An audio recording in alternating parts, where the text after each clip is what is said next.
আকবরের দিনে ইলাহির পরে আকবরের প্রজন্ম থেকে আবার ইসলামের ধারক বাহক জন্ম হবে, এমনটা কল্পনা করাও কি ছিল না, সম্ভব ছিল না। মুজাদ্দেদ আল ফিসানি রাহিমাহুল্লাহ দাওয়াত দিয়েছেন, তার মিশন তিনি চালিয়ে গেছেন। যখন তিনি এই এলিটদেরকে টার্গেট করে দাওয়াত দিয়েছেন, আল্লাহ রাব্বুল আলামিন ওই আকবরের সন্তানদের মধ্যে এমন একজন ব্যক্তিকে তৈরি করে দিয়েছেন যার শাসনকালকে স্বয়ং খোলাফায়ে রাশিদিনের শাসনকালের সাথে সাদৃশ্য দেওয়া করেন। দেখেন ভাই, এই জমিনের দায়িত্বশীল আপনারা, রাসূলুল্লাহ সাল্লাল্লাহু আলাইহি ওয়াসাল্লামের পক্ষ থেকে নিযুক্ত দায়িত্বশীল আপনারা। এটা আপনাকে ফিল করতে হবে, উম্মার দায়িত্ব আপনাকে ফিল করতে হবে। আপনি আপনার মসজিদ আর মাদ্রাসার দায়িত্ব নিয়ে পড়ে থাকবেন, আপনার প্রতিষ্ঠানের দায়িত্ব নিয়ে পড়ে থাকবেন, আপনার বউ বিবি বাচ্চার দায়িত্ব নিয়ে পড়ে থাকবেন, আর কাল কিয়ামতের ময়দানে মুহাম্মদ রাসূলুল্লাহ সাল্লাল্লাহু আলাইহি ওয়াসাল্লামের সামনে হাউজে কাউসারের আশা করবেন। এই আশা করাটা ভুল। আপনাকে এই উম্মতের দায়িত্ব নিতে হবে। এই জমিনে আল্লাহ আপনাকে জন্ম দিয়েছেন, এই জমিনের দায়িত্ব আপনার, আপনি জিম্মাদার। আল্লাহর কাছে আপনি জিজ্ঞাসিত হবেন, ওয়া কুল্লুকুম মাসউলুন আন রাইয়াতিহি। প্রত্যেক মানুষ তার দায়িত্বের ব্যাপারে প্রশ্নবিদ্ধ হবে। এই গোপালগঞ্জের আপনি সন্তান, এই ভূমিতে আল্লাহ আপনাকে জন্ম দিয়েছেন, এই ভূমির দাওয়াতি জিম্মাদারি আপনার। আল্লাহ কাল কিয়ামতের ময়দানে আপনার কাছ থেকে এটার হিসাব বুঝে নেবেন। আজকে আমি যেই পয়েন্টটা নিয়ে আলোচনা করব সেটা হচ্ছে আমাদের অন্যতম সলিউশন আদ-দাওয়া ইলাল্লাহ, আল্লাহর দিকে আহ্বান করা, দাওয়া। এটা কিসের সলিউশন? এলিটদের বিরুদ্ধে যে সিস্টেম আমাদের উপর চাপিয়ে দেওয়া হয়েছে, আমাদের এই ভূখণ্ডে কাফেরদের সরাসরি সামরিক আগ্রাসন আছে? নাই। যেহেতু আমাদের এখানে সরাসরি কাফেরদের সামরিক আগ্রাসন নাই, সুতরাং কাফেরদের সামরিক প্রতিরোধ এই মুহূর্তে আমাদের উপরে জরুরি না। এই মুহূর্তে আমাদের উপর কি না, জরুরি না। বাকি আমাদের আশপাশের ভূখণ্ডগুলোকে মুক্ত করা আবার আমাদের উপর জরুরি। বুঝে আসছে কথা? কিন্তু স্টেবল আমরা এখন কাফেরদের সামরিক আগ্রাসনের শিকার না। এজন্য আমাদের জন্য এখানে ইম্পর্টেন্ট হয়ে দাঁড়াইছে দ্বিতীয় সমস্যাগুলো, তৃতীয় সমস্যাগুলো। এগুলো আমাদের সামনে খুব বেশি স্পষ্ট। তো এই সমস্যাগুলোকে আমরা কিভাবে ডিল করব, সেটা হচ্ছে আদ-দাওয়া ইলাল্লাহ, আল্লাহর পথে দাওয়ার মাধ্যমে। এই কথাটা শোনার পর আপনি মনে করতে পারেন যে এটা একটা তাবলিগি কথাবার্তা এবং এইগুলা অনেক শুনে আসছে, এগুলো দেওয়া হবে না।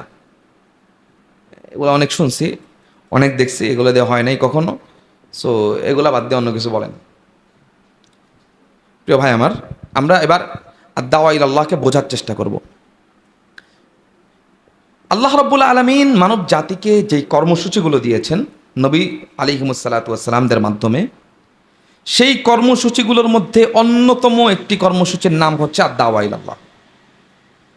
এটা এমন একটা বৈপ্লবিক কর্মসূচি, এটা এমন একটা বৈপ্লবিক কাজ, যখন আমি আপনি এটা করা শুরু করব, আল্লাহ রাব্বুল আলামিন এই জমিনের মধ্যে, এই ভূখণ্ডের মধ্যে বিরাট পরিবর্তন সাধন করবেন। এমনভাবে পরিবর্তন আনবেন যে আমি আপনি কল্পনা করতে পারবো না যে পরিবর্তনটা কোথা থেকে হচ্ছে। কারণ এটা এমন কর্মপন্থা যেটা মানুষ তৈরি করেনি, বরং যেটা আল্লাহ রাব্বুল আলামিনের পক্ষ থেকে মানুষকে দেয়া হয়েছে। নবীদেরকে বলা হয়েছে যে আপনারা কি করেন, দাওয়া করেন, মানুষকে আল্লাহর দিকে আহ্বান করেন। এই যে কাজটা, এটা কোনো নবীর আবিষ্কার না, কিংবা কোনো মানুষের আবিষ্কার না, এটা আল্লাহ রাব্বুল আলামিনের পক্ষ থেকে আরোপিত একটা কর্মসূচি। এবং এই কর্মসূচিটা সর্বযুগের সকল মানুষের জন্য। হযরত নূহকে কি বলা হয়েছিল? দাওয়া। হযরত ইব্রাহিমকে কি বলা হয়েছিল? দাওয়া। হযরত হুদ, লূত, সালেহ, শুআয়ব, জাকারিয়া, ইয়াহইয়া, ইউসুফ, সবার কর্মসূচি কি ছিল? আদ-দাওয়া ইলাল্লাহ। তারা মানুষকে আল্লাহর দিকে আহ্বান করছেন। তাহলে সকল যুগের সকল নবীর একক কর্মসূচি কি? আদ-দাওয়া ইলাল্লাহ। তাহলে এটা যদি গেম চেঞ্জার না হইতো, এটা যদি পৃথিবীর পরিস্থিতি পরিবর্তন করতে না পারতো, এটা যদি হক এবং বাতিলের মধ্যে ফারাক করতে না পারতো, এটা যদি ইসলাম প্রতিষ্ঠার জন্য কার্যকর পলিসি না হতো, তা আল্লাহ রাব্বুল আলামিন প্রত্যেক যুগের প্রত্যেক নবীকে এই কর্মসূচি দিতেন না। আপনি অনেক নবী পাবেন যে সমস্ত নবীকে আল্লাহ রাব্বুল আলামিন প্রতিরোধ করার অনুমতি দেন নাই, তারা প্রতিরোধ করেন নাই, শুধু দাওয়াত দিছেন। কিন্তু কোন নবী আপনাকে পাবেন না যাকে আল্লাহ রাব্বুল আলামিন দাওয়ার আদেশ দেন নাই। প্রত্যেক নবীকে আল্লাহর পক্ষ থেকে দাওয়াতের আদেশ দেওয়া হয়েছে। তো বহু নবী এমন আছে যাদেরকে বলা হয়েছে যে কাফেররা মারলে চুপ করে থাকো, কাফেররা মারলে আঘাতের প্রতি উত্তরে আঘাত করো না, চুপ করে থাকো, সবর করো। বহু নবী এরকম পাবেন। হ্যাঁ, কয়েকজন নবীকে আল্লাহ রাব্বুল আলামিন প্রতিরোধের অনুমতি দিয়েছেন যে আপনারা প্রতিরোধ করেন, জবাব দেন কাফেরদের জবাবে। অধিকাংশ নবীর ক্ষেত্রে এমন হয়েছে যে আল্লাহ রাব্বুল আলামিন সবর করতে বলছেন, ধৈর্য ধারণ করতে বলছেন। অর্থাৎ অনেক নবীর শরীয়তের মধ্যে জিহাদ নাই, প্রতিরোধ নাই, মোকাওয়ামা নাই, কিন্তু দাওয়া বিবর্জিত একজন নবী আপনি দেখাইতে পারবেন না। তাহলে সকল যুগের সকল নবীর কর্মসূচি কি? দাওয়া ইলাল্লাহ। তাহলে এটা অত্যন্ত গুরুত্বপূর্ণ একটা কর্মসূচি, এটা একটা গুরুত্বপূর্ণ কর্মসূচি এবং এটা গেম চেঞ্জার।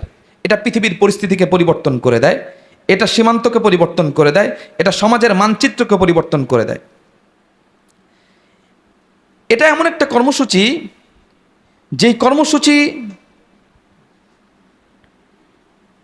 দীর্ঘমেয়াদী প্রভাব তৈরি করা সমাজের মধ্যে। আমার কাছে মনে হয় যে আমি একজনকে বললাম এটা মনে হয় ব্যর্থ হবে, কিন্তু আল্লাহ রাব্বুল আলামিন আমি বলেছি অমুককে, আমার বলার কারণে হেদায়েত দিয়েছেন তমুককে। বুঝছেন কথা? আমি বলছি একজনকে, হেদায়েত পেয়ে গেছে কে? আরেকজন।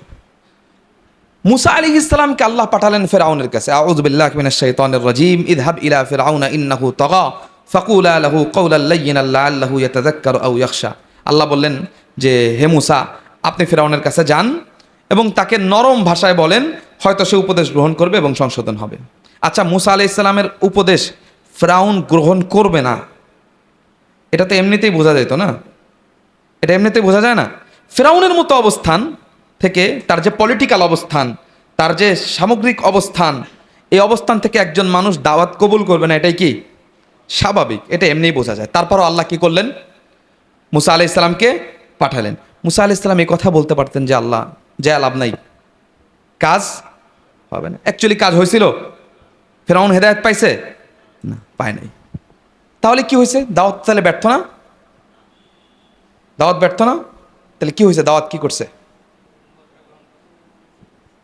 ফিরআউন দাওয়াত গ্রহণ করে নাই, কিন্তু ফিরআউনের মন্ত্রিসভার এক লোক ইসলাম গ্রহণ করছে। আউযু বিল্লাহি মিনাশ শাইতানির রাজীম, ওয়া ক্বালা রাজুলুম মুমিনুম মিন আলি ফিরআউন ইয়াকতুমু ঈমানাহু আতাকতুলুনা রাজুলান আন ইয়াকুলা রাব্বি আল্লাহ। সূরা মুমিন আছে কোরআনুল কারীমে। সূরা আল মুমিন নামে একটা সূরা আছে না? মুমিন মানে কি? মুমিন বান্দা। এই সূরা, এই আল মুমিন দ্বারা আমাকে আপনাকে বোঝানো হয় নাই। আমি আপনি মুমিন না? আমাকে আপনাকে বোঝানো হয় নাই। কোরআনে এই সূরা দ্বারা বোঝানো হয়েছে ফিরআউনের সম্প্রদায়ের ওই মুমিনকে, যিনি ফিরআউনের মন্ত্রিসভার একজন সদস্য ছিলেন। কোন কোন মতে তিনি ফিরআউনের মন্ত্রিসভার প্রধানমন্ত্রী ছিলেন। তাহলে দাওয়াত দেওয়া হইল কাকে? ফিরআউনকে। হেদায়েত পাইল কে? মন্ত্রিসভার প্রধানমন্ত্রী। তাহলে দেওয়া হইলো একজনকে, কিন্তু প্রভাব তৈরি করলো কোথায়? আরেকজনের ভেতরে।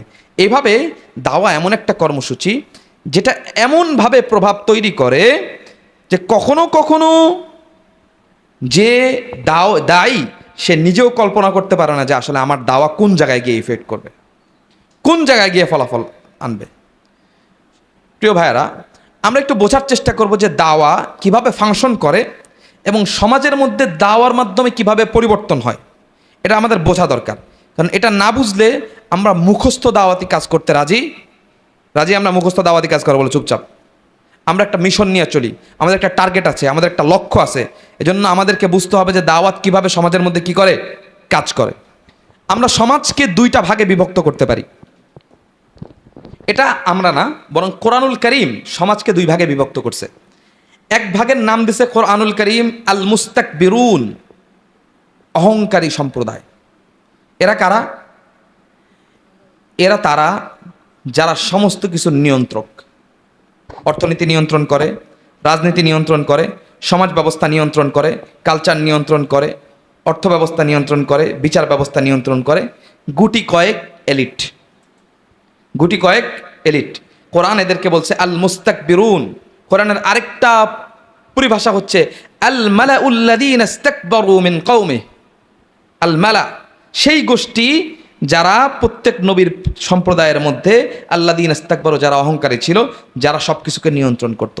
আর আরেক দল, তাদের নাম হচ্ছে আল মুস্তাদাইফুন, সাধারণ জনগণ, হ্যাঁ, সাধারণ পাবলিক। এরা হচ্ছে আম জনতা, ম্যাঙ্গো পিপল, যারা এদের দ্বারা নিয়ন্ত্রিত। এরা যা বলে এরা তাই শোনে, এরা যেদিকে চালায় ওরা সেদিকেই চলে, এরা যেটা বলে এরা ওটাই বলে। এই হচ্ছে দুইটা শ্রেণী সমাজের মধ্যে, তাই না? প্রথম শ্রেণীর সমস্যা আমরা চিহ্নিত করেছিলাম কি? নেফাক। দ্বিতীয় শ্রেণীও তাদের অনুসারী, একই রকম সমস্যা, সেটার নাম কি? নেফাক। আমরা বলেছিলাম তাদের মধ্যে কি কাজ করবে? আর দাওয়া ইলাল্লাহ তাদের মধ্যে কাজ করবে। যখন আপনি কোনো সমাজের এলিট শ্রেণীকে দাওয়া দিবেন, সেই এলিট শ্রেণীর মধ্য থেকে সবাই হেদায়েত পাবে না, এটা আপনি লিখে রাখতে পারেন। এলিট শ্রেণী যারা নিয়ন্ত্রক সমাজের, এরা সবাই কি পাবে না? হেদায়েত পাবে না। কারণ কি? আপনি যখন দাওয়া দিবেন আপনার দাওয়া হবে এই সিস্টেমের বিরুদ্ধে।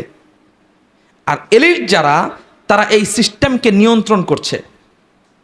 তারা যদি আপনার দাওয়া কবুল করে তাহলে আর তাদের নিয়ন্ত্রিত এই সিস্টেম টিকে থাকে না, তাহলে এটা তাদের স্বার্থে আঘাত লাগে। আপনার দাওয়া তাদের স্বার্থে আঘাত দেয়, এজন্য তারা আপনার দাওয়াকে কবুল করবে না। এলিটরা আপনার দাওয়াকে কবুল করবে না, সামগ্রিকভাবে সব এলিট আপনার দাওয়াকে কবুল করবে না। তাহলে কি লাভ তাদেরকে দাওয়াত দিয়ে? প্রত্যেকটা নবী আল্লাহ রাব্বুল আলামিনের পক্ষ থেকে নির্দেশ ছিলেন, তাদের প্রথম কাজ ছিল আল মালা আল্লাযীনা ইসতাকবারু মিন কওমি, তার সম্প্রদায়ের যারা এলিট তাদের কাছে দাওয়াত দেওয়া। অথচ সামাজিক অ্যানালাইসিস বলে যে এলিটরা সামগ্রিকভাবে হেদায়েত পায় না। যখন আপনি এলিট সমাজের মধ্যে দাওয়াকে অ্যাপ্লাই করবেন তখন একটা উপকার হবে। সেই উপকারটা কি? সেটা হচ্ছে এলিট সমাজ দুই ভাগে বিভক্ত হয়ে যাবে। এক দল আপনার বিপক্ষে চলে যাবে, আপনার দাওয়াকে অস্বীকার করবে এবং আপনার বিরুদ্ধে হুলিয়া জারি করবে। আবার ওই এলিট সমাজের মধ্য থেকে আল্লাহ রাব্বুল আলামিন কিছু মানুষের মধ্যে হেদায়েত দান করবেন, কিছু মানুষের পরিবর্তন হবে, কিছু মানুষ আপনার দলে আসবে। এটা আমার কথা না, এটা প্রত্যেক যুগের স্বীকৃত বাস্তবতা। এটা প্রত্যেক যুগের কি? স্বীকৃত বাস্তবতা। পৃথিবীর যে কোনো এলিট সমাজের মধ্যেই দাওয়া অ্যাপ্লাই হয়েছে, ওই সমাজ দুই ভাগে বিভক্ত হয়েছে। কারণ দাওয়া এমন একটা বৈপ্লবিক কর্মসূচি যেটা পরিবর্তন আনতে বাধ্য, যেটা পরিবর্তন আনবেই। যখনই ওই সমাজের মধ্যে দাওয়াকে অ্যাপ্লাই করা হয়েছে দুই ভাগে ভাগ হয়ে গেছে। এটা নবী সাল্লাল্লাহু আলাইহি ওয়াসাল্লামের সাথে ঘটেছে এবং এটা যুগে যুগে ঘটেছে। আকবরের দিনে ইলাহি ছিল উপমহাদেশে। মুজাদ্দিদ আলফে সানি রাহিমাহুল্লাহ আকবরের দিনে ইলাহির বিরুদ্ধে দাওয়াতি কাজ করেছেন। ওই আকবর যে ইসলামকে মিটিয়ে দিয়ে ইসলামের সাথে হিন্দু ধর্মকে মিলিয়ে একটা নতুন সেকুলারিজম তৈরি করেছিল। বলা যায় যে বর্তমান সেকুলারদের পূর্বপুরুষ, বড় আব্বার নাম হচ্ছে আকবর। সেকুলারদের বড় আব্বার নাম কি? আকবর। এই আকবরের দিনে ইলাহির পরে আকবরের প্রজন্ম থেকে আবার ইসলামের ধারক বাহক জন্ম হবে, এমনটা কল্পনা করাও কি ছিল না? সম্ভব ছিল না। মুজাদ্দিদ আলফে সানি রাহিমাহুল্লাহ দাওয়াত দিয়েছেন, তার মিশন তিনি চালিয়ে গেছেন। যখন তিনি এই এলিটদেরকে টার্গেট করে দাওয়াত দিয়েছেন, আল্লাহ রাব্বুল আলামিন ওই আকবরের সন্তানদের মধ্যে এমন একজন ব্যক্তিকে তৈরি করে দিয়েছেন যার শাসনকালকে স্বয়ং খোলাফায়ে রাশিদিনের শাসনকালের সাথে সাদৃশ্য দেওয়া হয়। নাম কি? সুলতান আওরঙ্গজেব রাহিমাহুল্লাহ, যাকে আমরা বাদশাহ আলমগীর নামে চিনি। তাহলে দাওয়া এক প্রজন্মের মধ্যে সীমাবদ্ধ থাকে না, বরং প্রজন্ম থেকে প্রজন্ম দাওয়া কি করে? কাজ করে। এজন্য প্রত্যেক নবী সর্বপ্রথম যখন ডায়ালগ করেছেন, এলিটদেরকে ডায়ালগ করেছেন, এলিটদেরকে দাওয়াত দিয়েছেন। এটা প্রত্যেক নবীর কাজ ছিল। আল্লাহ রাব্বুল আলামিন ধরে ধরে পাঠিয়েছেন নবীদেরকে, যাও ইযহাব ইলা ফিরআউন, যাও ফিরআউনের কাছে যাও, ইন্নাহু তাগা, সে পথহারা হয়ে গেছে। আল্লাহ এভাবে ধরে ধরে প্রত্যেক নবীকে দাওয়াত কাদেরকে দিতে হবে, আগে কিভাবে দিতে হবে বুঝাই দিয়েছেন। ফাকুলা লাহু কাওলাল লাইয়িনা, তাকে গিয়ে কি বলো? তাকে নরম কথা বলো। ফিরআউন কে ছিল? আল্লাহ তার জুলুমের বর্ণনা দিচ্ছেন যে ইউকাত্তিলুনা আবনাআকুম ওয়া ইস্তাহইয়ুনা নিসাআকুম, তারা তোমাদের শিশুদেরকে হত্যা করত। শিশুদের হত্যাকারী একজন মানুষ কি পরিমাণ নিষ্ঠুর চরিত্রের হইতে পারে বলেন তো? শিশুদেরকে যে হত্যা করে, ওয়া ইস্তাহইয়ুনা নিসাআকুম, নারীদেরকে বন্দী করত। এই চরিত্রের একজন মানুষকে যে হাজার হাজার লক্ষ লক্ষ বনী ইসরায়েলের শিশুকে হত্যা করেছে, আল্লাহ মুসা আলাইহিস সালামকে যে বলছেন যে ইযহাব ইলা ফিরআউন ইন্নাহু তাগা ফাকুলা লাহু কাওলাল লাইয়িনা, তাকে তুমি গিয়ে নরম ভাষায় কথা বলে বোঝাও। তাহলে এলিটদেরকে দাওয়া দিতে হবে এবং কিভাবে দাওয়াতে কাজ করতে হবে আল্লাহ রাব্বুল আলামিন কি করতেছেন? হাতে কলমে দেখিয়ে দিয়েছে। এজন্য কোরআনুল কারীম আপনি খুলবেন, প্রত্যেকটা নবীদের আলোচ্য বিষয়ে যতগুলো সূরার মধ্যে আসছে, প্রত্যেকটা সূরার মধ্যে দেখবেন যে এলিটদের সাথে নবীদের কি কথাবার্তা হইতেছে এটা কোরআনুল কারীম উল্লেখ করছে। খুলেন সূরা হুদ, শুনেন সূরা আরাফ, সূরা শুআরা, সূরা কসস, প্রত্যেকটা সূরার মধ্যে আল্লাহ রাব্বুল আলামিন নবীদের সাথে এলিট শ্রেণীর, সমাজের নিয়ন্ত্রক শ্রেণীর কি কথাবার্তা হচ্ছিল, আল্লাহ কি বলছেন, নবী কি বলছিলেন, আর এলিট শ্রেণী কি বলছিল, এই কথাগুলোকে আল্লাহ রাব্বুল আলামিন পয়েন্ট বাই পয়েন্ট কোরআনের মধ্যে উল্লেখ করেছেন। তাহলে দাওয়াতি কাজ আমরা যারা করব, আমাদের একটা মৌলিক কাজ হচ্ছে কাদেরকে দাওয়াত দেওয়া? এলিট শ্রেণীকে দাওয়াত দেওয়া। আচ্ছা, এখন এলিট শ্রেণীকে দাওয়াত দেওয়াটা একটা ডিফিকাল্ট বিষয়। এলিট শ্রেণীকে দাওয়াত দেওয়াটা একটা ডিফিকাল্ট বিষয়। আপনি সাধারণ মানুষকে দাওয়াত দিবেন, তারা খুব সহজে দাওয়াত কবুল করবে। কারণ কি? কারণ হচ্ছে তারা এই সিস্টেমের ভুক্তভোগী। যখন আপনি তাদেরকে এই সিস্টেমের বিরুদ্ধে দাওয়াত দিবেন, এই সিস্টেম ভাঙার কথা বলবেন, এই কুফরি ব্যবস্থাপনা ভাঙার কথা বলবেন, তারা খুব সাড়া দিবে। কারণ তারা এটার ভিকটিম। তারা কেউ নির্যাতিত, নিপীড়িত, কেউ অধিকার পাচ্ছে না। কিন্তু এলিটটা তো এটার মধ্যে দিয়ে কি আছে? খুব আরামে আছে। সুতরাং যখন আপনি এই সিস্টেমের বিরুদ্ধে এলিটদেরকে দাওয়াত দিবেন, তখন এলিটদের পক্ষ থেকে আপনি কি পাবেন না? রেসপন্স পাবেন না। তারা সহজে আপনার দাওয়াকে কি করবে না? কবুল করবে না। কিন্তু আপনাকে দাওয়াত দিতে হবে। এলিটদেরকে দাওয়াত দিতে গেলে যখন আপনি দাওয়াত দিতে যাবেন, আপনাকে এলিটদের দাওয়াত দেওয়ার জন্য অবস্থান তৈরি করতে হবে। কারণ এলিটরা যার তার কথা শোনে না। যার তার কথা শোনে? যে কেউ তাদের পর্যন্ত যাইতে পারে? আমার আপনার মতো সাধারণ একজন মানুষ তাদের পর্যন্ত যেতে হলে কি পরিমাণ প্রোটোকল মেনটেন করতে হয়। যখন আমরা এই সমস্ত প্রোটোকল মেনটেন করে তাদের পর্যন্ত যাই, যাওয়ার পরে আর গলায় পানি থাকে না, এমনি শুকা যায়। তাহলে এলিটরা যার তার কথা কি করে না? গ্রহণ করে না। বরং এলিটরা একটা ক্লাস মেনটেন করে, সবার সাথে তারা কথাই বলে না। বুঝে না কথা? সবার সাথে তারা কি করে না? কথাই বলে না। এই জন্য আল্লাহ রাব্বুল আলামিন প্রত্যেক নবীকে সম্ভ্রান্ত পরিবারে পাঠিয়েছিলেন। প্রত্যেক নবী সম্ভ্রান্ত পরিবারের ছিলেন, সম্ভ্রান্ত ফ্যামিলির ছিলেন, যাতে ওই সমাজের এলিটের সাথে তিনি সরাসরি কথা বলতে পারেন। বুঝছেন কথা? দেখেন, আমরা যারা কওমি মাদ্রাসা পড়ুয়া, আমরা অধিকাংশ ক্ষেত্রেই সমাজের একটা প্রান্তিক জায়গা থেকে উঠে আসছি। কথা ঠিক নেবে ঠিক? অল্প কিছু এক্সাম্পল আলাদা থাকতে পারে। অধিকাংশ ক্ষেত্রে আমরা কোথা থেকে উঠে আসছি? সমাজের একটা প্রান্তিক শ্রেণী থেকে উঠে আসছি।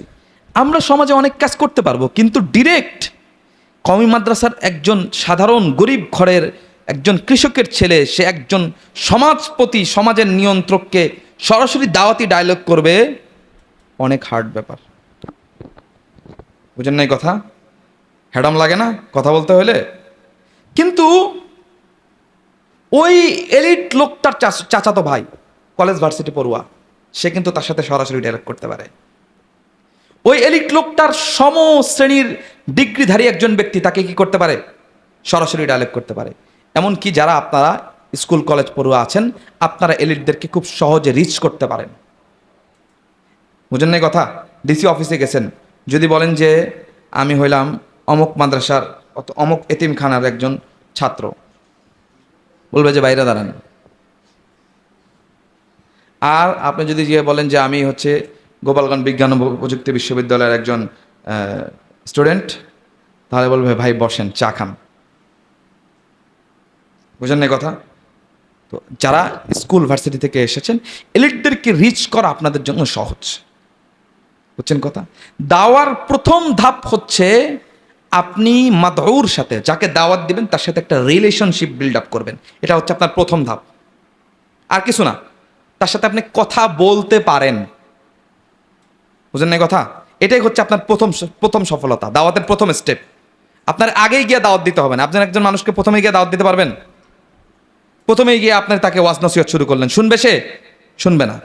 বরং দাওয়ার প্রথম স্টেপ হচ্ছে মাদউর সাথে আপনার কমিউনিকেশন বিল্ড আপ করা, যোগাযোগ তৈরি করা, সম্পর্ক তৈরি করা, তার সাথে ওঠা বসা, কথা বলা শুরু করা। যখন সে আপনার সাথে কথা বলতে শুরু করবে, সম্পর্ক মেনটেন শুরু করতে শুরু করবে, তখন আপনি একটা স্টেপে গিয়ে তাকে দুইটা কথা বলতে পারবেন। মানুষের সাথে আপনার কি হবে? একটা সম্পর্ক বিল্ড আপ হবে। প্রথমে আপনাকে সম্পর্কের মধ্যে আসতে হবে। তারপর একদিন এমন জায়গায় হবে যে উনি আপনাকে ডাকবে যে ভাই অমুক জায়গায় অমুক একটা ইসলামী কর্মসূচি আছে সরকারের পক্ষ থেকে, আমি একটু আপনার হেল্প চাই, আপনারা তো এরকম কাজ করেন, আপনারা আমাকে একটু এই বিষয়ে হেল্প করেন। বাস, সম্পর্ক বিল্ড আপ হচ্ছে কিনা দিন দিন। এইভাবে যখন আপনি সম্পর্ক বিল্ড আপ করবেন, আল্লাহ রাব্বুল আলামিন এক সময় আপনাকে সিচুয়েশন দিবেন যে আপনি তাকে দাওয়ার জন্য অ্যাপ্রোচ করতে পারবেন। অ্যাকচুয়ালি আপনি যদি দাওয়ার জন্য তাকে অ্যাপ্রোচ করতে নাও পারেন, তবু আপনার এখানে একটা ফায়দা আছে। কি ফায়দা?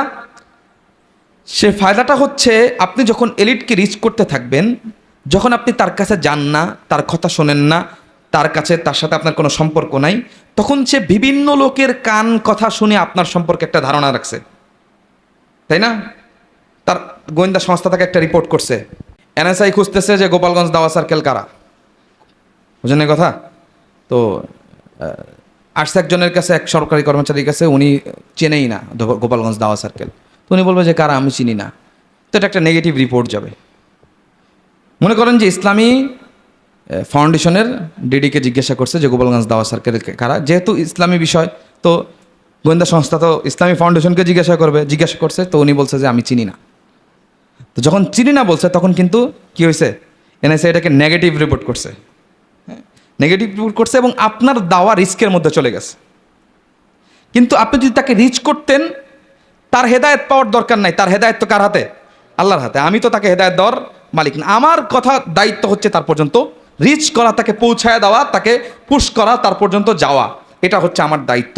যদি সে ওটাকে প্রত্যাখ্যান করে, আল্লাহ বলছেন ফাইন তাওয়াল্লাউ, যদি ওরা মুখ ফিরিয়ে নেয়, ফাকুল, আপনি বলেন হাসবি আল্লাহ, আল্লাহ আমার জন্য যথেষ্ট। বুঝে আসছে কথা? তাহলে এই এলিটদেরকে যখন আমরা এভাবে রিচ করব, তখন সে কি করবে? সে, তার কাছে যদি আপনি আগে যেতেন, তাহলে বলতেন যে হ্যাঁ, এই ভাইদেরকে আমরা চিনি, ওই যে রবিউল আউয়াল মাসে সিরাতের বই দেয়। তো এখন আপনার নামে কি হবে? পজিটিভ রিপোর্ট হবে। তো আপনার দাওয়ার সিকিউরিটিটা বাড়বে। আপনি যেহেতু কোনো গোপন কার্যক্রমের সাথে সংযুক্ত না, আপনি যেহেতু প্রকাশ্য কার্যক্রম করতে চাচ্ছেন, সুতরাং এলিটরা সমাজের একটা অংশ, এটা আপনাকে স্বীকার করতে হবে, এবং এলিটরাই সমাজকে নিয়ন্ত্রণ করে, এই বাস্তবতা আপনাকে বুঝতে হবে, এবং প্রত্যেক নবী এলিটদের কাছে দাওয়াত পৌঁছাইছেন, এই কথা আপনাকে ভালোভাবে মাথায় ঢুকায় তারপর কাজ করতে হবে। আচ্ছা, এই হচ্ছে এলিটদের দাওয়া। এবং এলিটদের দাওয়া দেওয়ার আরও অনেকগুলো ধাপ আছে। আপনারা এলিটদেরকে দাওয়া দেওয়ার কর্মসূচি নেন, অবজারভেশন করেন, দেখেন ভাই, এই জমিনের দায়িত্বশীল আপনারা, রাসূলুল্লাহ সাল্লাল্লাহু আলাইহি ওয়াসাল্লামের পক্ষ থেকে নিযুক্ত দায়িত্বশীল আপনারা। এটা আপনাকে ফিল করতে হবে, উম্মার দায়িত্ব আপনাকে ফিল করতে হবে। আপনি আপনার মসজিদ আর মাদ্রাসার দায়িত্ব নিয়ে পড়ে থাকবেন, আপনার প্রতিষ্ঠানের দায়িত্ব নিয়ে পড়ে থাকবেন, আপনার বউ বিবি বাচ্চার দায়িত্ব নিয়ে পড়ে থাকবেন, আর কাল কিয়ামতের ময়দানে মুহাম্মদ রাসূলুল্লাহ সাল্লাল্লাহু আলাইহি ওয়াসাল্লামের সামনে হাউজে কাউসারের আশা করবেন। এই আশা করাটা ভুল। আপনাকে এই উম্মতের দায়িত্ব নিতে হবে। এই জমিনে আল্লাহ আপনাকে জন্ম দিয়েছেন, এই জমিনের দায়িত্ব আপনার, আপনি জিম্মাদার। আল্লাহর কাছে আপনি জিজ্ঞাসিত হবেন, ওয়াকুল্লুকুম মাসউলুন আন রাইয়াতিহি। প্রত্যেক মানুষ তার দায়িত্বের ব্যাপারে প্রশ্নবিদ্ধ হবে। এই গোপালগঞ্জের আপনি সন্তান, এই ভূমিতে আল্লাহ আপনাকে জন্ম দিয়েছেন, এই ভূমির দাওয়াতি জিম্মাদারি আপনার। আল্লাহ কাল কিয়ামতের ময়দানে আপনার কাছ থেকে এটার হিসাব বুঝে নেবেন। আপনাকে অবজারভেশন করতে হবে, নতুন ডিসি কোনটা আসছে, আপনার খবর জানতে হবে, নতুন এসপি কোনটা ঢুকতেছে, আপনার কাছে ইনফরমেশন থাকতে হবে। যাওয়ার সাথে সাথে, আসার সাথে সাথে তাকে নিয়ে দাওয়াতি প্ল্যান কি হইতে পারে ক্রিয়েট করতে হবে, দিয়ে আসতে হবে। হ্যাঁ, আপনি তাকে হেদায়েত দিতে পারবেন না, আপনি তাকে হেদায়েত দেওয়ার দায়িত্বশীল না, আপনি শুধু পৌঁছে দেওয়ার দায়িত্বশীল।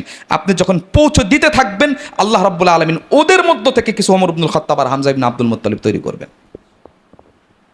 হয় না, তাদেরকে দাওয়াত দেওয়া আসলে হয় না, তাদের কাছে গিয়ে তেল মারা হয়, তাদেরকে নিয়ে তোষামোদি করা হয়, কিন্তু অ্যাকচুয়ালি তাদেরকে দাওয়া দেওয়ার মতো সাহস, ব্যক্তিত্ব, হ্যাডাম খুব কম আলেমের আছে, খুব কম ইসলামপন্থীর আছে। যখন এলিটকে রিচ করতে যাবেন, তো এলিটকে আপনি কিভাবে রিচ করবেন? তাকে আপনি এমন কোনো বই দিবেন যেই বইয়ের ব্যাপারে সে একমত। কিসের বই? নবীজির জীবনীর বই, তাই না? কিসের বই? রমজানের আমলের বই। বোঝেন এই কথা? এভাবে আপনি তার সাথে কি করবেন? সূচনাটা করবেন।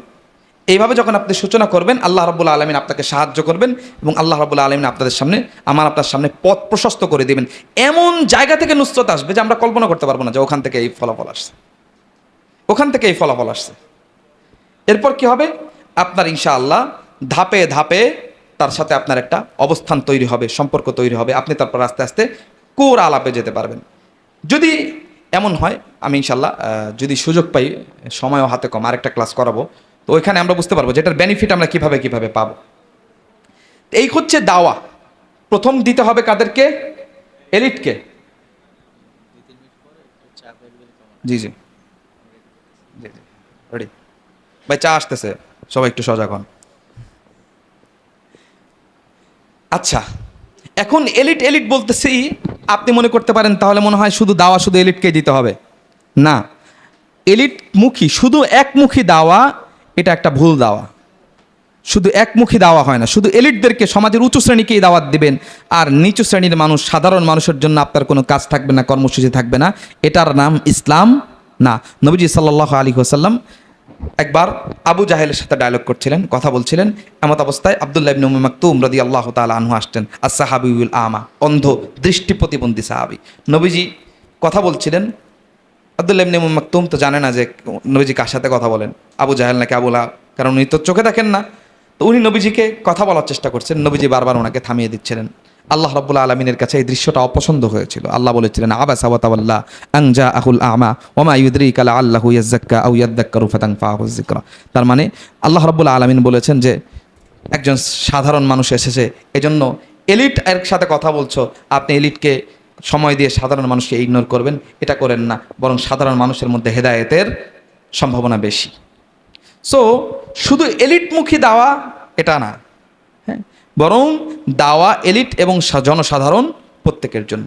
আপনার জন্য, আমার জন্য, জনসাধারণের মধ্যে দাওয়াতি কাজ করা এটাও জরুরি। কেন জরুরি? কারণ হলো জনসাধারণের মধ্যে দাওয়া দিলে জনসাধারণ খুব সহজেই আপনার দাওয়াকে গ্রহণ করবে। এলিট যত তাড়াতাড়ি গ্রহণ করবে না, কারণ জনসাধারণ এই সিস্টেমের ভিকটিম, তারা এই দাওয়াকে খুব সহজে গ্রহণ করবে। আর আপনার পক্ষে যখন জনসাধারণ থাকবে, তখন নর্মালি আপনার জন্য এলিটের উপরে এটা একটা প্রেশার হয়ে দাঁড়াবে। এলিট যখন জানবে যে আপনি একা না, বরং আপনি হইলেন 2000 মানুষের নেতা, তখন কি হবে?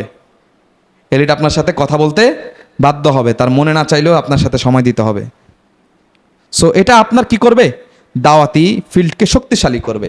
দ্বিতীয়ত, আপনার জানে স্যার, আপনার নিবেদিত প্রাণ কর্মী হবে সাধারণ মানুষ, এরা জীবন দিয়ে দিবে। এলিট এত সহজে আপনার জন্য জীবন দিবে না। জীবন দিবে কারা? সাধারণ। এবং সাধারণ মানুষই সাধারণত জীবন দেয়, সাধারণ মানুষই জীবন দেয়। আপনি জুলাই আন্দোলন দেখেন, অধিকাংশ আহত নিহতদের মধ্যে সব সাধারণ মানুষ। সবচেয়ে বেশি আহত হয়েছে রিক্সাওয়ালা, শ্রমিক শ্রেণী, যারা কাজ করছে ফিল্ডে জানে, রিক্সাওয়ালা, শ্রমিক শ্রেণী, ওনারা জীবন দিয়ে দিছে। কারণ এই সাধারণ মানুষ জীবন দিতে পরোয়া করে না, এদের কাছে জীবনের কোনো মায়া নাই। আল্লাহ মোটিভেশন দিবেন, কারণ তাদের বুদ্ধিভিত্তিক অনেক কিছু বুঝে এরকম না, তাদের মধ্যে সরলতা আছে, ওই পরিমাণ শিক্ষা দীক্ষা নাই। তাদেরকে আপনি মোটিভেশন দিবেন, বুঝাবেন সহজ ভাষায়, সহজ কথায়, উদ্বুদ্ধ করবেন, লাভ দিয়ে জীবন দিয়ে দিবে। তাহলে তারা হচ্ছে আপনার নিবেদিত প্রাণ কর্মী।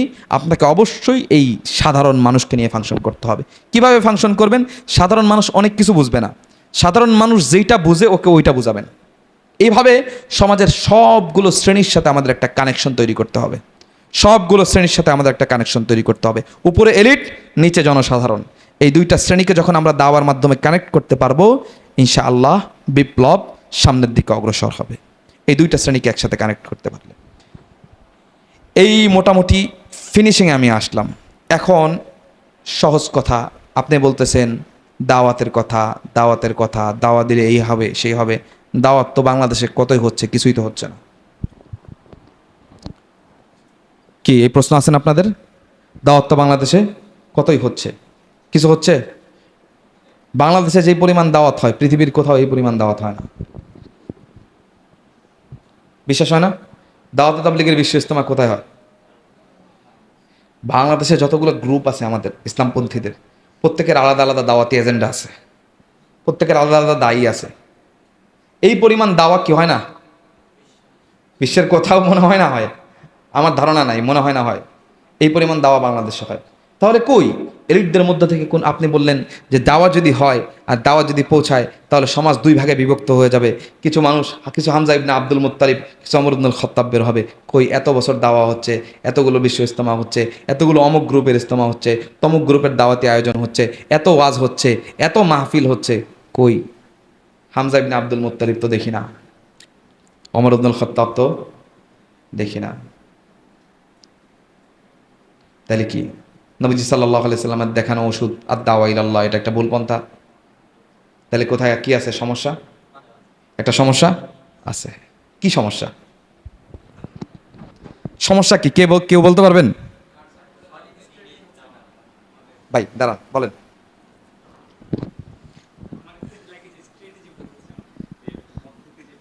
আচ্ছা মাশাআল্লাহ, দাওয়াতের পদ্ধতি ভুল হচ্ছে, কি পদ্ধতি ভুল হচ্ছে এটা বলতে পারবেন?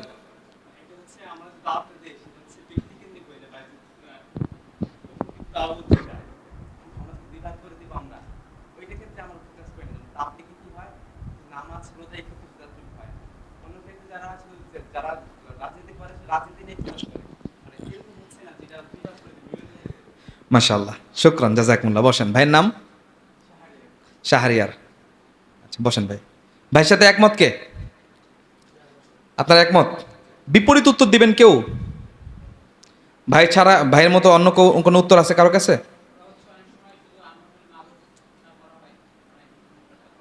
নাহি আনিল মুনকার হয় না, আচ্ছা শুধু আমর বিল মারুফ হয়।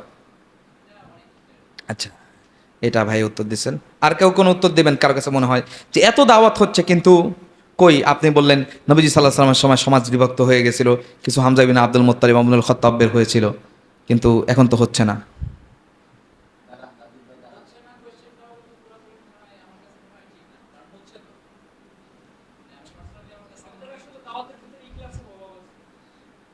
আচ্ছা, দাওয়াতের ক্ষেত্রে ইখলাসের অভাব আছে, পদ্ধতিগত ভুল নাই, শুধু ইখলাসের অভাব আছে। ও আচ্ছা, আপনি এটার সাথে যুক্ত করলেন। আচ্ছা, আর ভাই বলতেছেন কিছু বের হচ্ছে, উদাহরণ দেন দুই একটা আমাকে।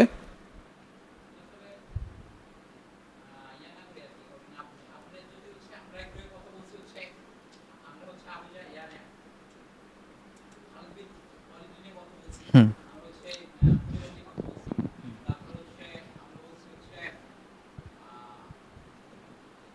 আসিফ বিন ওয়াইলকে নিয়ে কথা বলছে। হ্যাঁ, পরবর্তী প্রজন্ম থেকে বের হচ্ছে। না আপনার হাতে কোনো মানে এটা তো আমাদের ইন্টারনাল মজলিস, আপনার কাছে কোনো এক্সাম্পল থাকলে বলতে পারেন। আচ্ছা আচ্ছা আচ্ছা, প্রজন্মান্তর একটা এই কি পড়তেছে, দাওয়াতের একটা ইফেক্ট পড়তেছে, এটা ভাই বলতেছেন এবং এটা আমরা স্বীকার করি যে নতুবা এই যে এখানে যারা বসে আছেন কলেজ ভার্সিটির কতজন আছেন ভাই? কেমনে দাওয়া অবশ্যই পৌঁছেছে, দাওয়া পৌঁছেছে, দাওয়া হচ্ছে না তা না, হচ্ছে, কিন্তু যেই পরিমাণ হচ্ছে এবং যেই পরিমাণ ইফেক্ট হওয়ার কথা ছিল সেটা হচ্ছে না। যেই ফলাফল যেটা হওয়ার কথা ছিল, প্রপার ফলাফলটা আসতেছে না।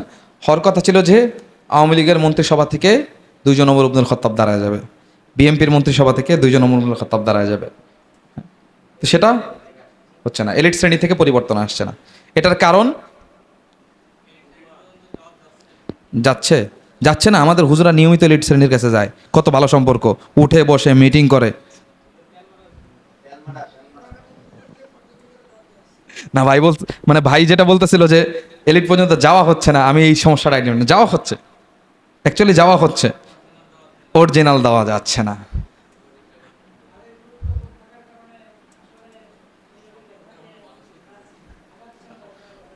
জি জি জি, তাদের মধ্যে পৌঁছানোর সংখ্যা কম, এটা স্বীকার করতে হবে।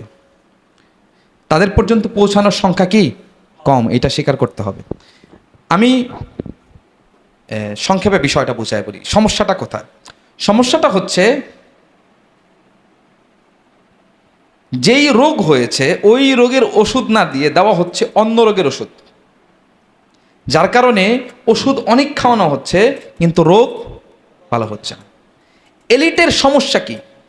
এলিটের সমস্যা হচ্ছে সে কুফরে নিমজ্জিত, সে সেকুলারিজমে নিমজ্জিত, সে লিবারেলিজমে নিমজ্জিত, সে কুফুরি অর্থনীতিতে নিমজ্জিত, সে কুফুরি বিচার ব্যবস্থায় নিমজ্জিত, তাকে গিয়ে কেউ বলতেছে না যে কুফুরি বিচার ব্যবস্থার মধ্যে আপনি আছেন, আপনাকে এটা ছাড়তে হবে, বরং তাকে বলতেছে হাত এখানে বাঁধেন, এটা সুন্নাহ। তাকে বলা হচ্ছে যে নামাজ এভাবে পড়েন, এটা সুন্নাহ। তাকে বলা হচ্ছে যে নামাজের আগে, নামাজের সময় পাগড়ি লাগান, এটা সুন্নাহ। বোঝেন নেই কথা? আমি উদাহরণ দিই দুইটা। বিগত সরকারের একটা, আমি এখানে সবসময় এই উদাহরণটা দিই, এটা বুঝতে সহজ। বিগত সরকারের একজন ধর্মমন্ত্রী ছিলেন ফরিদুল হক খান, নাম শুনছেন ওনার? এই বেচারা আওয়ামী ক্যাবিনেটের একজন ধর্ম প্রতিমন্ত্রী, তো মোটামুটি কুফরি সিস্টেমের একজন সে গুরুত্বপূর্ণ ব্যক্তি না? সে আমাদের একটা যে কোনো দাওয়াতি মজলিসে গেছে, যে এসে সেই মজলিস থেকে ফিরে সে তার প্রাপ্তি বর্ণনা করতেছে। সে বলতেছে আমি এখানে গিয়ে সালাম দেওয়ার সুন্নত তরিকা শিখেছি। সে কে? কুফরি সিস্টেমের একজন স্টেক হোল্ডার, সে একজন মন্ত্রী, এবং তাকে আমরা কি শিখাইছি? সালাম দেওয়ার সুন্নত তরিকা শিখাইছি। তাহলে কি হইল? তার রোগ কি? তার রোগ ছিল আকীদায়, তার সমস্যা ছিল আকীদায়, তার সমস্যা ছিল ইমানে। ইমানের সলিউশন না দিয়ে তাকে সুন্নাত শিখাই দিয়েছেন। তাইলে রোগ যেটা, ওইটার ওষুধ না দিয়ে অন্য ওষুধ দেওয়া হচ্ছে, যেন এত ওষুধ বেচা কেনার পরেও রোগ সারতেছে না। বুঝে আসছে কথা? আরেকটা উদাহরণ দিয়ে বুঝবেন। আমার সঙ্গে এক ভদ্রলোকের দেখা হয়েছিল, মুসলিম। উনি আমার মসজিদে তাবলিগে আসছিল। তো ওনাকে আমি জিজ্ঞাসা করলাম যে আপনি কিভাবে ইসলাম গ্রহণ করলেন। উনি পেশায় একজন আইনজীবী। উনি হচ্ছেন সুপ্রিম কোর্টের একজন জজের সহকারী। সহকারী বলতে আইন সহকারী, বিভিন্ন রায়টায় তৈরি করে দেন এরকম। তো উনি বললেন যে আমি আমার স্যারকে দেখে, মানে যিনি সুপ্রিম কোর্টের বিচারপতি, আমি আমার ওই স্যারকে দেখে ইসলাম গ্রহণ করছি। সুবহানাল্লাহ বলবেন না? তো আমি বললাম কি দেখে ইসলাম গ্রহণ করছেন? বলতেছে হুজুর আমি আপনাকে আমার স্যারের অবস্থা সম্পর্কে আপনাকে একটু বলি, যে আমার স্যার কী লেভেলের মুত্তাকি। কী লেভেলের মুত্তাকি? বলতেছে যে আমার স্যারের, ভাই আপনারা খাইতে থাকেন সমস্যা নাই, আর আমি বলতে থাকি। আমার স্যার একবার বাসায় বিদ্যুৎ অফিস থেকে লোক ডেকে আনছে। বলতেছে যে ভাই আমার কারেন্ট বিলের মিটারটা চেক করো, আমার কাছে মনে হচ্ছে যে এই মিটার থেকে প্রপার বিল আসতেছে না, যেটা আসার কথা তার চেয়ে কম আসতেছে। সুবহানাল্লাহ বলেন না? আমাদের কাছে কোনোদিন মনে হয় যে বিল কম আসে? আমাদের কাছে সবসময় মনে হয় বিল কি আসে? বেশি আসে। ওনার কাছে মনে হয়েছে বিল কি আসতেছে? কম আসতেছে।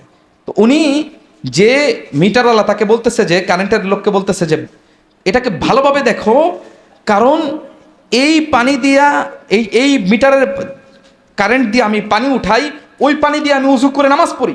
যদি এই পানি সমস্যা থাকে তাহলে আমার নামাজে সমস্যা হয়ে যাবে। সুবহানাল্লাহ বলবেন না? পেশায় কি?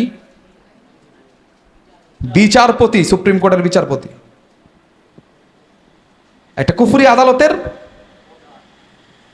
অন্যতম প্রধান, যে প্রতিনিয়ত আল্লাহর আইনের বিরুদ্ধে ফয়সালা দিচ্ছে। সে হয়তো কোনো ধর্মীয় ঘরনায় গেছে, তাকে শিখাই দিচ্ছে যে এই হচ্ছে তাকওয়া। তার সমস্যা কোথায় ছিল? আকীদায়। তাকে ধরায় দেওয়া হয়েছে আমল। রোগ একটা, ওষুধ দেওয়া হয়েছে। তাহলে এরকম হাজারো ওষুধ খাওয়াইলে ভালো হবে এই রোগী? এরকম রোগীতে ভরে গেছে সমাজ। দেখবেন দাড়ি টুপি আছে, লম্বা, তাবলিগ করে আসছে, অমুক মার্কায় ভোট দেন। আছে না নাই? তাহলে সমস্যা হচ্ছে দাওয়া হচ্ছে, কিন্তু দাওয়া পিন পয়েন্টে হচ্ছে না। তাহলে আমরা যে দাওয়া দিব, আমাদের দাওয়ার বৈশিষ্ট্য হচ্ছে দাওয়াটা পিন পয়েন্টে হইতে হবে। আগে বুঝতে হবে যে রোগীর রোগ কোনটা, রোগীর রোগ কোনটা, তারপর আমাদেরকে দাওয়া দিতে হবে। রোগীর রোগ হচ্ছে কুফর, সেকুলারিজম, লিবারেলিজম, ফেমিনিজম, ক্যাপিটালিজম, কুফরি বিচার ব্যবস্থা, এগুলো তার আকীদার সমস্যা। তাকে আকীদার সমস্যার পরিবর্তে আপনি যদি তাকে আমলি সংশোধন দেন, আজীবন কুফরিতে লিপ্ত লোককে আজীবন নামাজ পড়ে নামাজ হবে? এরকম লোকের সমাজ ভরে গেলে ইসলামের কোনো লাভ আছে? সব বিচারপতি, মনে করেন সব বিচারপতি নামাজ হয়ে গেল, কি বাংলাদেশের বিচার ব্যবস্থা পরিবর্তন হবে? দুই একটা রায়টাই ঠিক হইতে পারে, কিন্তু কুফরি সিস্টেমের জায়গায় থাকবে। সো আমাদেরকে বুঝতে হবে যে দাওয়ার মূল পিন পয়েন্টটা কোথায়। তাহলে আমাদের এই পুরো দাওয়াতি কাজ পরিচালনার জন্য আমাদেরকে কি করতে হবে? ইলম অর্জন করতে হবে, জ্ঞান অর্জন করতে হবে, এবং জ্ঞান অর্জনের অন্যতম মাধ্যম হচ্ছে আমাদের সিলেবাস পড়া, অন্তত আমাদের পাঠচক্রের মধ্যে অ্যাটেন্ড করা।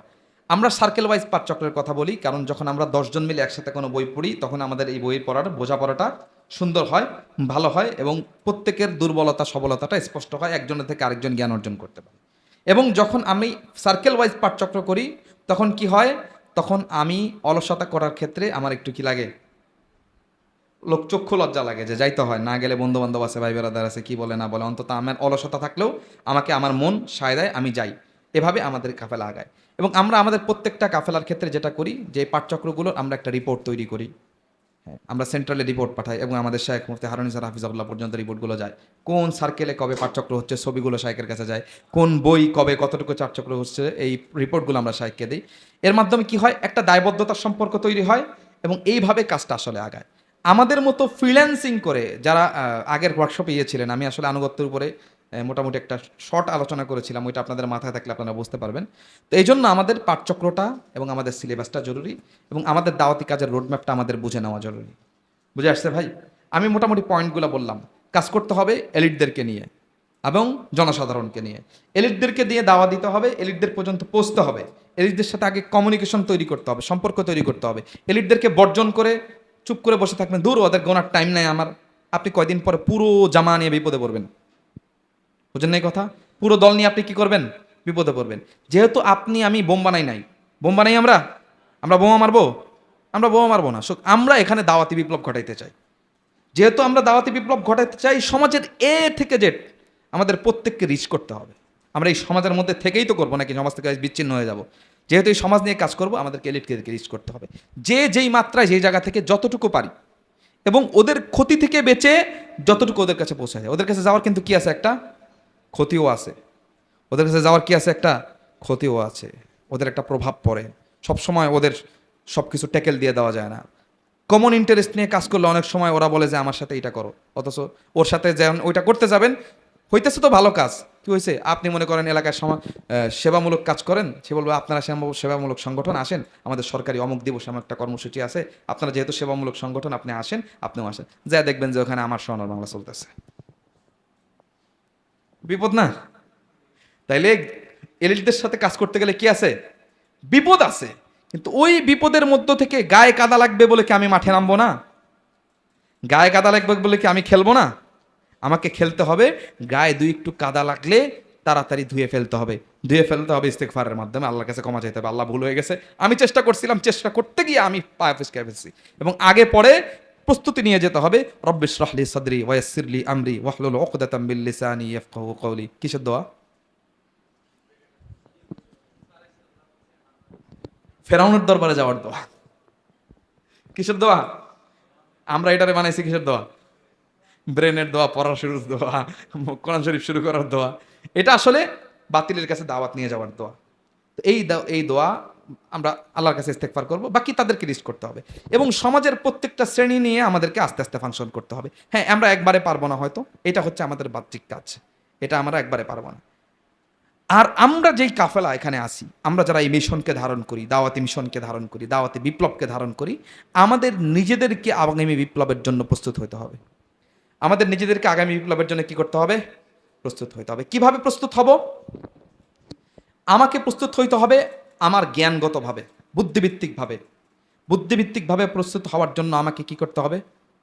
আমাকে নিয়মতান্ত্রিকভাবে সিলেবাসের পাঠচক্র করতে হবে, বই পড়তে হবে, পড়তে হবে, পড়ার বিকল্প নাই।